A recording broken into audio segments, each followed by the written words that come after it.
명동이 살아나고 있다는데 진짜일까? 명동에 관한 뉴스는 왜 이렇게 많이 쏟아지는지 모르겠습니다. 하루에도 수십 건씩 명동 뉴스가 쏟아집니다.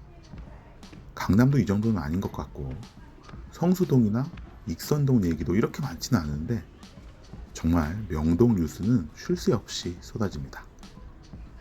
그런데 재밌는 것은 기사마다 주제와 결론이 다르다는 겁니다.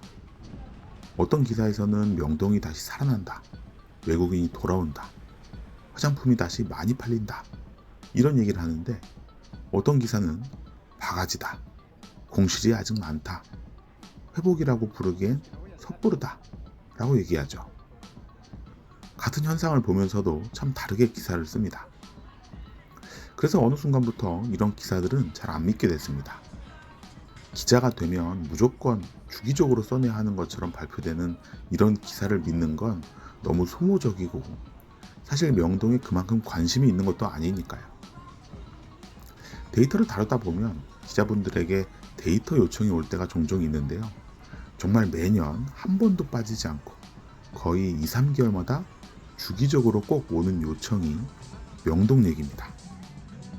어느 순간까지는 명동에 대한 소식이 제대로 나왔으면 하는 마음에 성실하게 데이터를 뽑아주기도 했는데 요즘은 명동을 뽑아달라는 요청에는 잘 나서지 않습니다.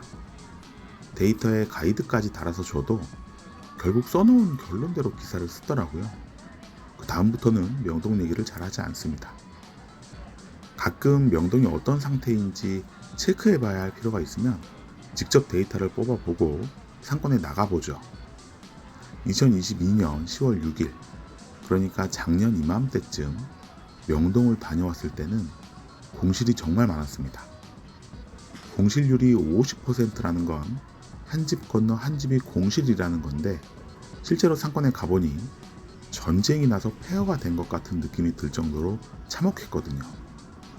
그래서 매출 데이터나 점포수 데이터, 공실률, 그리고 현장의 감까지 여러 가지 면에서 명동이 단기간에 회복하는 것은 어렵지 않을까 진단했던 기억이 납니다. 이게 작년 10월, 불과 1년 전 얘기입니다. 코로나로 어려웠던 기간이 아니고 코로나 방역 조치가 해제되고 반기 정도 지나서 다른 상권들이 보복 소비로 한창 화랑을 누리던 그때였습니다. 명동은 폐허처럼 방치되어 있었고 거리에는 생기가 없었던 것을 똑똑히 기억하고 있습니다. 그러다 2023년 11월의 한 평일 오후 명동에 볼 일이 있어서 오랜만에 상권도 한번 둘러볼까 하는 마음으로 명동 상권을 돌아보고 왔습니다. 그런데 이게 웬일?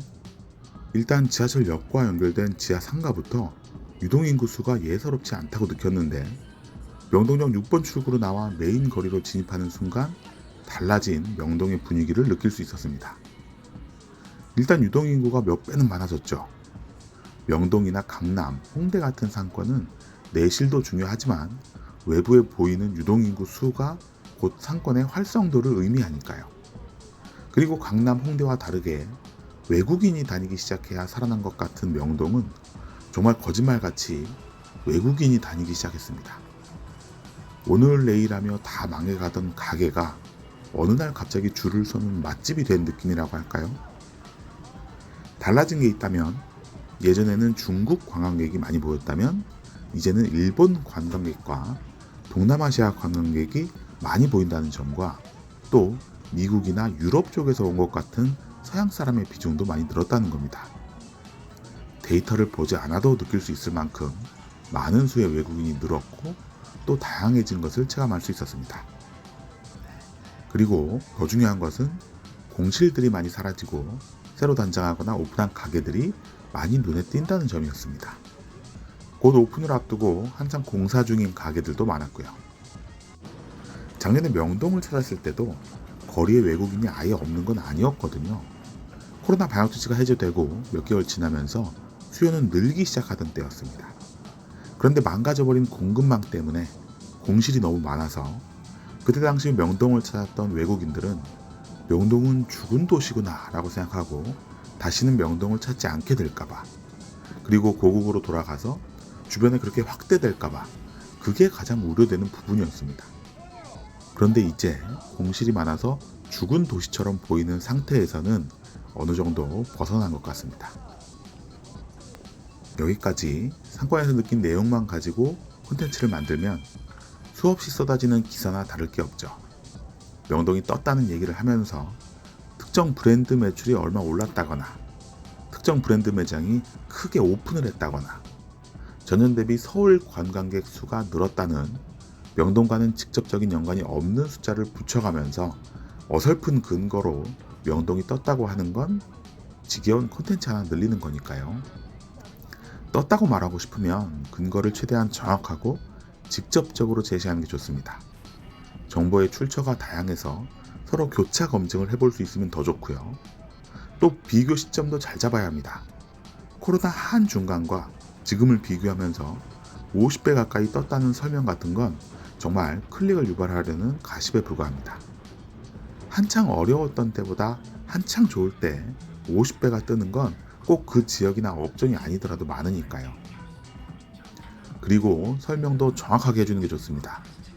가독성을 위해서라면서 아무 설명 없이 3개월간의 데이터를 마치 1년간의 데이터인 것처럼 둔갑시키기도 하고 데이터마다 출처가 달라 보이는데 대기업 이름을 공통으로 출처로 사용하는 것도 뻔히 보이는 수작이죠. 명동은 올해 1월부터 10월까지 전년 동기간과 비교한 결과 외국인 소비가 5.2배 증가했습니다.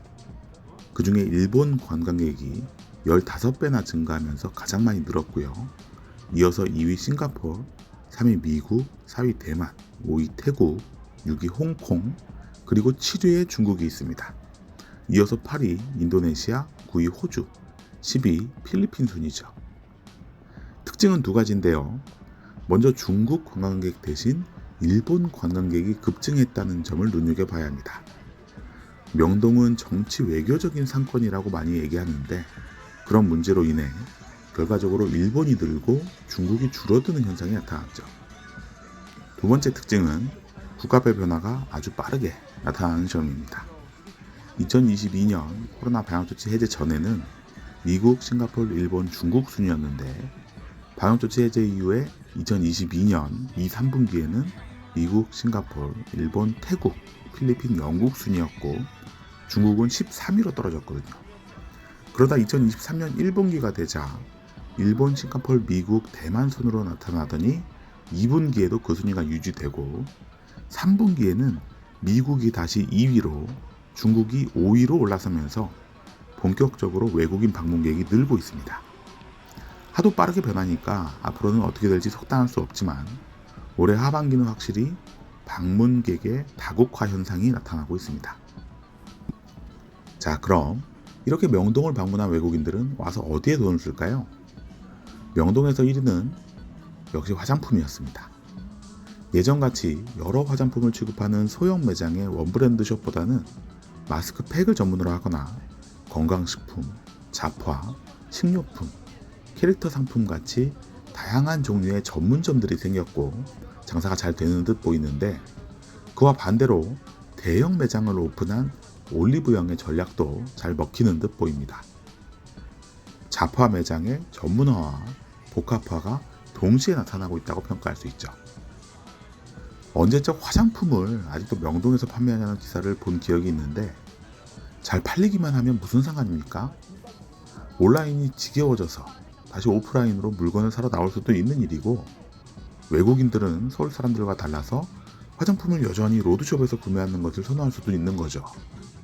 화장품 시장이 온라인으로 넘어갔다는 말만 철석같이 믿고 명동 화장품 시장은 한물 같다고 얘기하는 사람.